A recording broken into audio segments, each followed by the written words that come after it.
As part of my art teaching placement at the CBS in Limerick, I developed a short film study scheme for art history and appreciation. I delivered it over 5 40-minute lessons to a group of 18 boys. There were a number of reasons why I chose film as the area of focus. The first reason is my own interest in the subject, and because of this I felt confident in my knowledge of the subject matter and thus confidence to teach it. Secondly, I felt that the relevance of studying film as part of the Leaving Cert Art History and Appreciation curriculum was adequate.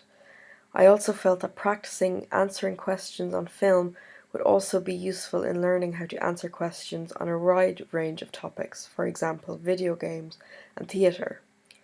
Finally, and although this reason really became clear during the scheme, I felt that using film as a focus would give the students a tangible and approachable introduction into the art appreciation curriculum. These would be their first lessons in art appreciation.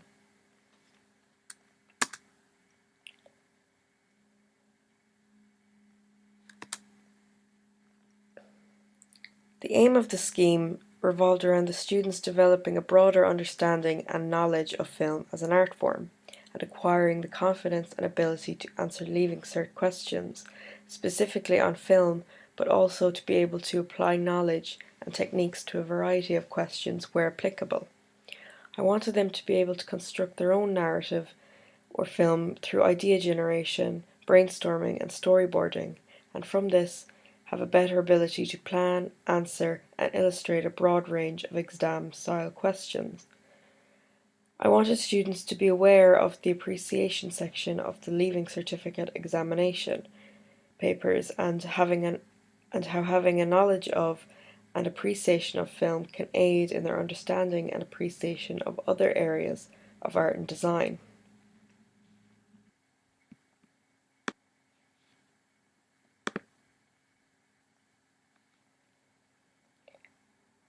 Specific lesson objectives revolved around the students being able to articulate their thoughts in class amongst the group. I wanted them to have an increased vocabulary that they could use in many areas of art and design.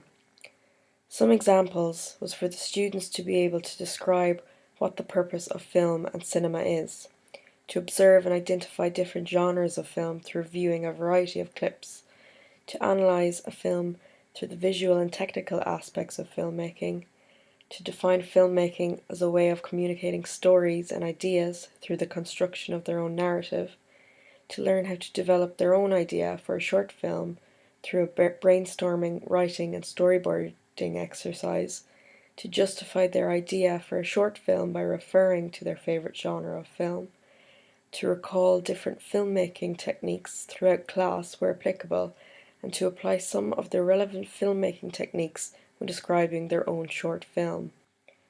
Initially, I had planned to use a wide variety of teaching strategies as a means to cater to a wide range of learning styles and to create interesting and dynamic lessons.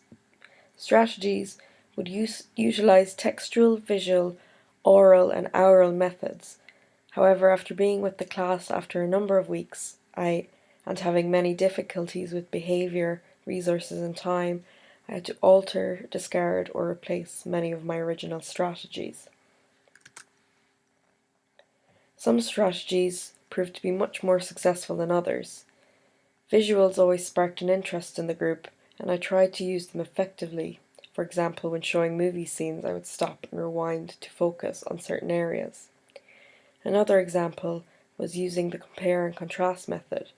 This was useful when trying to simply illustrate how dynamic the medium of a moving image can be, even when representing a simple idea. I used this method during my lesson on biographical filmmaking. It was useful in provoking discussion and developing ideas for how they could illustrate their own narratives. The technique I utilised the most was questioning and class discussion. Ideally, I didn't want to rely on this too much, but I found it to be the best way to get everyone involved and monitor learning. Another successful strategy, although it wasn't in my initial plan, was to focus on a single question from the past exam papers. Since this was the students' first experience with an art exam question, I wanted them to learn how to brainstorm, write, and illustrate their answer in depth, and do this without being overwhelmed by the variety of questions that appear. After a failed attempt at using homework to answer questions, which I will discuss further in the next few slides, I used a set of 3 worksheets. In class, I wanted the students to clearly understand the progression in planning, writing, and illustrating an exam question. This tactic also gave them a simple representation of the production of film in its earliest stages. While discussing brainstorming as a useful method in idea generation, I found that having a visual example on the board while they were filling out their own mind maps really helped in clarifying what I was trying.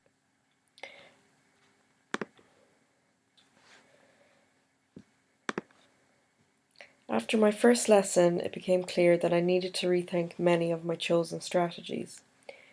One example was when I had given the students a handout to take home, which had the topic of the day's lesson, a list and description of the filmmaking techniques discussed in class, which could be used as a reference when answering the homework question. Most of the students lost the handout after the day's lesson. One of the biggest changes was not giving the class homework. After 2 unsuccessful attempts at getting them to do homework for me, I realised I was fighting a losing battle. The layout of the classroom consisted of 2 large tables in the centre and some smaller desks along the walls of the classroom. The students would sit around one large table close to the projector. In an ideal situation, I think I would prefer to have the students all facing the projector in rows of smaller desks. The setup as it was meant that some of the students had their backs to the whiteboard and would have to turn around to watch presentations. The unusual layout also meant that there was more talking during presentations. I think having a more formal setup for a theory-based class would encourage a lot more focus. Behaviour was another issue I had to contend with.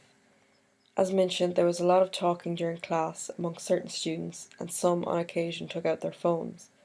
I would deal with this when it presented itself, but I feel I was perhaps too lenient on them, which encouraged this behaviour to continue. I should have given specific seating arrangements early on and made sure the students complied with this. I think this would have reduced the level of bad behaviour in class. On a few occasions, I was satisfied with some of my discipline techniques. For example, when one student was constantly talking and distracting another, I would give initial warnings to stop talking or be moved, and then would follow through when the behaviour persisted. Another major problem was the amount of absenteeism in this particular class. On some occasions, there would be as little as half the class in. This was a very difficult thing to deal with, as I had to be constantly repeating and going over information. This is still something I'm unsure as how to best handle. I think overall it is beyond the control of the teacher.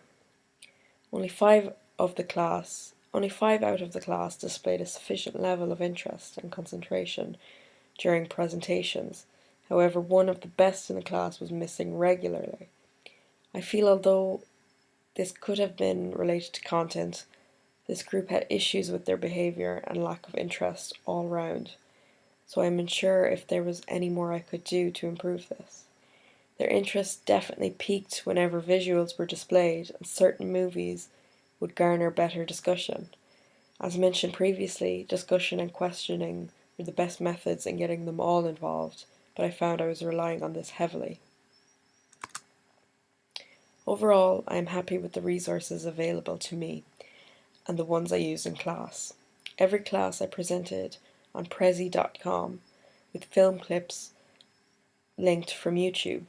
I found this to be an ideal method as I could access my presentations from the PC in class, which was connected to the projector.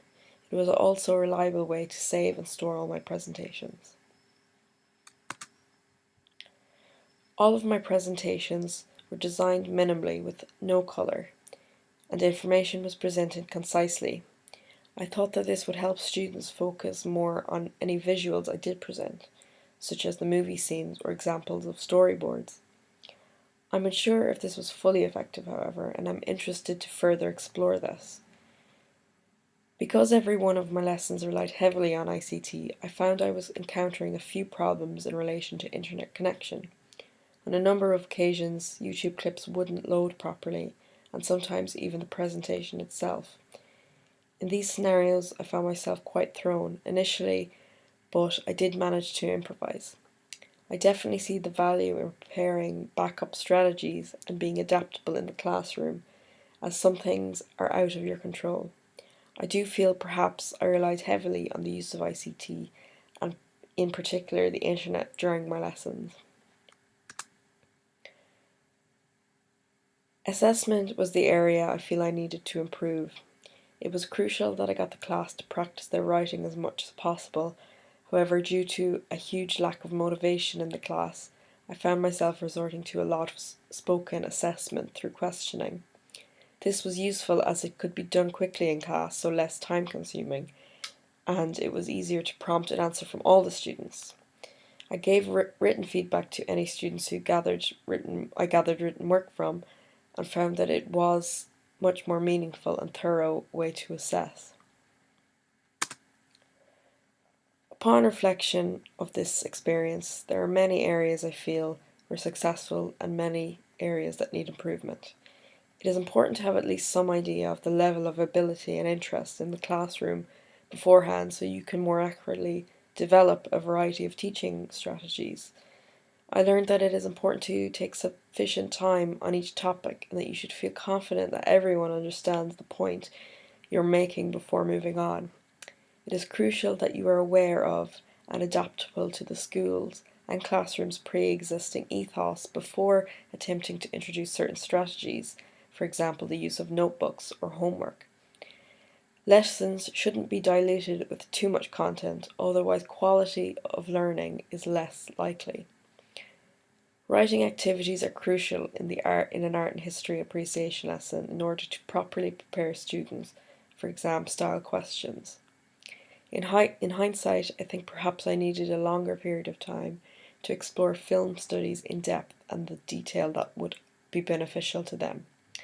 After completing the scheme, however, I am confident that I have all the natural ability and skills needed to continue teaching thought-provoking and challenging lessons to my students.